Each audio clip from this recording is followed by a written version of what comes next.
gonna love this. We're gonna talk all about flatware, a new kind of flatware. Co-founders, there's 3 of them, David Muse, William Todd, and Rachel Rodriguez. Thank you so much for coming down from Maine, where you thought this up. All right, so you have a new kind of flatware that we've never seen before. Where did this idea come from that you would manufacture something called Certine and it would be flatware? First of all, what did you do in a prior life before flatware? I spent many years in marketing. Yeah. I was a strategist at a marketing firm. Well, this is good as an entrepreneur. Then I found, when you undertake an entrepreneurial endeavor, it's really hard to hold down a traditional 9-to-5 job. So during this phase, for about 2.5 years, I actually worked at night in a restaurant to get closer to the people that we wanted to get your flatware. To get closer to the flatware. I love that. The restaurant that I worked at was so nice that they actually let us put some of the flatware in the dishwashing cycle every day and every night. So you could test it. So we could test it out. So I did that for about 2.5 years until we got this off the ground. Rachel, what did you do in a prior life before Certine? Before Certine, Certine, I'm sorry, as in the kind of a fork. That's right. Prior to having kids, Bill and I lived in the tri-state area in New Jersey. We should say that the 2 of you are married. Yes, we're married. And I painted on silk and sold them, silk scarves and ties, and sold them at high-end craft shows in New York City, including the Lincoln Center. Wow. But when the idea actually formed, I was in Maine, homeschooling. So then, where do you enter this, William and or Bill? Bill. Going to my previous life, I was a Wall Street guy for a number of years, and I still work in finance. I have a registered investment advisory up in Maine. But this wonderful idea happened. So who hatched it? So here's the genesis story, if you will. So in a month much like this, warm, late, I brought my lunch from home, which is always better than going down to the deli or the cafeteria. Cheaper too. But yes, in this case, much better. It was late summer cherry tomatoes, just full of flavor, just hanging like sort of overcooked marshmallows, and it was with andouille sausage. It was a lovely, lovely stew. And I heated it up, and I took a bite, and I could taste my fork. In those days, I had... So a metal taste. Metal taste, yeah, really pronounced. I also had amalgam fillings, and I'm not the only person that still had those. And actually what happens is steel interacts with the amalgam and the acid from the tomato and creates a battery in your mouth, or at least a metallic taste. So I looked at my fork, and sort of resentful that it had interfered with the pleasure of my eating, and I looked at the end of it, and the end of it was ceramic. I felt like I was eating with the wrong end. And so I thought, what if we could create something? And this is just an idea. So this was just like a bubble that went off. It was like, why couldn't we have something?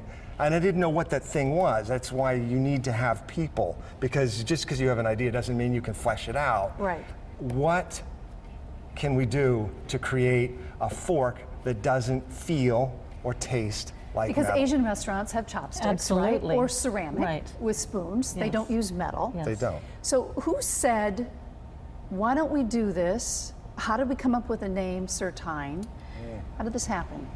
Well, They keep looking at you to tell me. so let's be completely candid. My role is, in many ways, assisting these guys. They really do push the company, right? It's immensely collaborative. The name Tine was the tine of a fork, which was one of the technological problems that you have, or that we've overcome, is how do you make a tine of a fork that is made out of ceramic? So we thought we'd call it Tine. Tine actually is the brand name for Jarlsberg cheese in Denmark, so we couldn't use that because they have Tine.com. So you scatter about and try to find a name, and Certine was something that seemed reasonable, and that's how the name came about. Ceramic tine. There you go. Fork, Yeah. This is well thought out. So you've been in business about 4 months? Right. Or so. Okay, so you start with these. So let's, these are 3D models. That's right. Of a set of flatware. How did you know what it was going to look like, and where did you go to make these? So Maine has a really incredible entrepreneurial community. It's full of incubators, accelerators. There's a community-funded place in Biddeford, Maine, not far from where we are, called the Engine. It's a maker's lab and a maker's space. We have a lot of those in Connecticut, Do too. you? Yep. Yeah, they're absolutely wonderful because while 3D prints we were previously making in Minnesota, we were sending out our designs. They would send them back to us. We were paying somewhere in the vicinity of $200 for these 3. We were making them at the Engine for $20. Right.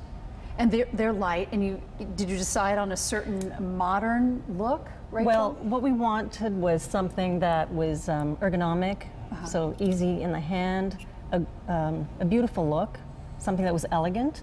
And so we all collaborated and came up with a bunch of ideas, and then I drew some pictures, and we found a CAD expert to help us put it in CAD form before we could do the 3D and prints. then this is the end result. They're gunmetal gray. I'll let you pick these up. They're gunmetal gray. They're shiny. They look. They sell for what, $39.95 for a set. That's right. You got them online. Anybody can buy these online. That's Yes. right. Now you're putting them into stores, and you have them in a store in Connecticut now. I think that New Haven's favorite kitchen store, as voted by the people I read, is the Chef's Emporium. Great and place. so they're available at the Chef's Emporium. We're really happy to be represented there. One of the things I wanted to mention about the design that I think is really,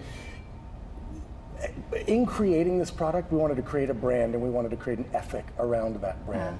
And one of the things that we're really interested in is a design trend that I think you'll see more of in the future called sustainable dematerialization. And it says, quite easily, if you're using a commodity, if you're using something that comes from the earth, a raw material, try using less of it and try getting more function out of it, which really is maybe the greatest of design challenges. Use less, do more. Yes, reuse, repurpose. Right. That's Right. all. We're all doing Right. that now. What is it made out of? So this is made out of, the material itself is called Certine. So every product, every ingredient that's in here, of which there's 9, 6 rather of which are less than 100 parts per million, but it all comes from beach sand, economic quantity beach sand fields. Where are you making them? So so that's the great challenge. We invented a formula. We invented a process. We coalesced a series of ideas together to make this particular thing. We wanted to have it tested. There's just a small handful of companies in the world that manufacture this type of ceramic, advanced technical ceramic. We chased down a lot of leads. A lot of people were Tons of interested. research, right? Tons of research. Yeah. A lot of people aren't interested in doing small runs of consumer products. The places in the US are making, say, heat shields for the Mars rover out of similar ceramics to the tune of $500 million per project. Hey, can you make 1,000 sets of forks for us? He said. Said nobody ever. Yeah, right. So it was actually a professor at MIT, the director of the nanoceramics technology department there, with whom we liaised to ask questions and to kind of, none of us have a background in material Well, of science, course so we not. achieved quite a great Yeah. goal. And he said, well, did you ever think about making it in the birthplace of ceramics? And I thought, well, gee, I don't even know where that is Which at that is time. where? And then Shenzhen. he asked this question: what do you call the very finest ceramic you have in your home? China. Not because it's a brand name, but because they are. And it's less expensive to make there too. Not in this They have a particular case. 2,000-year head start. Right. Right, you know, we have this assumption about things, and we have great cooperation with our manufacturer there, and it's a great collaboration, and they're willing to work with us, and they're really wonderful. So in 4 months, you've sold about 1,000 sets. This is dishwasher proof. Right? Yes. But the one thing you don't want to do is drop it on a hard surface because it can break. What else have you troubleshooted about? So one of the things about using it, I thought of, because of the seasonality, basically carving pumpkins, bad idea. Anything that prying, scraping, anything that uses a lot of force, that's not what it's designed for. What would you describe it as? It's a fine eating instrument. Right. Yeah. To take on a picnic, to use every day. Yes. You know, just don't drop it on something hard. Have you thought about this technology in making other things outside of flatware? Or is it just daunting enough just to get this to market? Well, the hope is to take the best possible eating utensil, the best surface for all of your food is ceramic. It's non-porous, it's inert, Right. it leaves no flavor behind, it has great what's called Doesn't thermal wreck his diffusivity. tomatoes. Doesn't with wreck this his tomatoes. metal taste. So ideally we'd like to take over the tablescape. Everything that you interact with food that's not made of ceramic currently, or rather metal, we'd like to be producing that. serving spoons, serving dishes, gravy boats, you name it. We would like to be producing out of a tough structural ceramic. So look for more to come. Look for more to come. Yes. For more. And you said you might also be able to make this in white too. That's another color that you might So there's play around with. the only two natural states of this ceramic are white or black. We could change the color of it, but then we'd be adding additives, and I think that kind of defeats our ethos a little bit. How hard was this? I mean, you're still in the throes of doing Well, this. How hard was this? Rachel's a mom and a homeschooler, so she probably had it to Well, work. since Bill had his idea in 2011, Yeah. it took 2 years before we actually got a group together and started it. So it's been over 3 years. So it's been, it's been a while. Most of that trying to figure out how to do it. Right. Any kind of troubleshooting that you had to do along the way? I know you had to build a website. Your co-founders. Is it an equal situation? So there's three of you we're into it. three equal partners, Yeah. and so the business couldn't exist unless we had faith in each other and we Right. could work through things. I mean, we've made a tremendous amount of progress. One of the things we didn't mention is we're self-funded, and so we're avoiding having someone else go in. Investors. Well, it's the creative part, right? Rachel's a very modest person, and aesthetically, a lot of this was fleshed out that Yeah. way, and it really looks dynamite. And this is the packaging. Yeah. So it comes inside of this, That's right. and you had to design that as well. That's right. Yes. Right. I mean, nobody knows how to do this. You just start in. That's And right. then someone tells you no, and someone says that's silly, and then if the passion is there, you just keep going. Right, and that's one of the things, you talked about the challenges or obstacles we had. We didn't really know how to go about it. We knew we had an idea and we wanted to get it from concept to creation, but we didn't really have a map. So, we had some dead ends and, forks in the road, but no pun And you intended. ended up with Certine. Right, yeah. Well, thank you so much. I wish you continued success. Thank you for coming from Maine. you, yeah. Rachel, David, and Bill. Thank you you. for coming in. And I hope everybody has a set of these one of these days. Me too. Thanks, you. man. You're welcome. Yeah.